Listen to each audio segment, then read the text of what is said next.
avec la création de la HALDE en décembre 2004 et avec son développement au cours de ces 5 dernières années, la lutte contre les discriminations a pris un nouveau départ. C'est vrai qu'on parle de discrimination avant 2004, mais avec les pouvoirs qui ont été reconnus à la HALDE par le législateur, pouvoir d'accueillir les réclamations des victimes de discrimination et pouvoir de conduire des enquêtes et également de développer une politique de promotion de l'égalité. Donc avec ces nouveaux pouvoirs, je crois que la lutte contre la discrimination dans ce pays a changé d'échelle. Il y a une prise de conscience de la part à la fois des victimes qu'il ne faut pas se résigner à être discriminé, qu'il y a aujourd'hui une autorité, la HALDE, qui permet d'être accompagné dans la révélation de la preuve d'une discrimination et de la part des employeurs, de la part des bailleurs sociaux et privés, qu'il y a un risque, mais également qu'il y a une autorité qui peut les aider à déconstruire les stéréotypes et les préjugés et à mettre en place des bonnes pratiques. Donc c'est là tout le travail de la HALDE et ce que l'on constate depuis 5 ans, c'est que le nombre de réclamations que la HALDE reçoit est passé de 1500 en 2005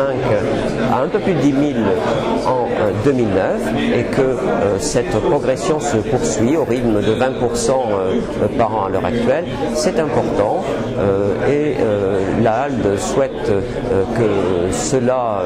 permette dans ce pays une meilleure lutte contre les discriminations, étant entendu que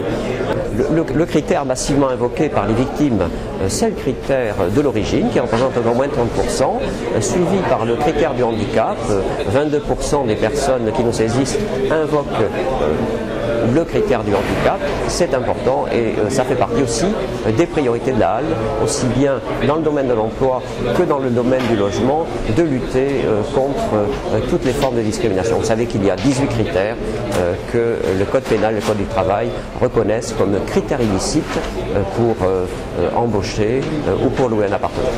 Alors la HALDE, c'est un organisme qui, à l'heure actuelle, a un budget de 11 millions d'euros, qui rassemble 82 agents de droit public,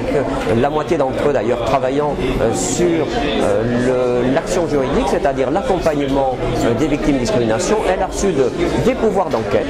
des pouvoirs d'instruction, des pouvoirs de rassembler des pièces, des pouvoirs d'auditionner les témoins et les victimes de discrimination et les mises en cause, et des pouvoirs même de se déplacer sur place pour recueillir un certain nombre d'informations dans les entreprises ou dans les administrations. Et ces pouvoirs, elle les exerce avec conviction et on voit aujourd'hui qu'elle présente de plus en plus d'observations dans les tribunaux. L'une des priorités de la HALDE, c'était que sa notoriété augmente. Il ne sert à rien de construire une institution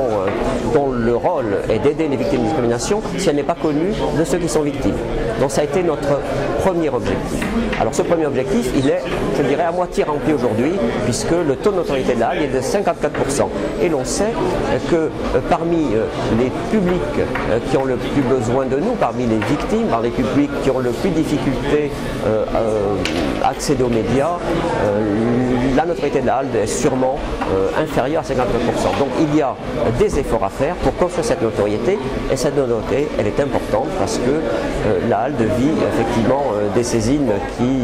qu'elle reçoit.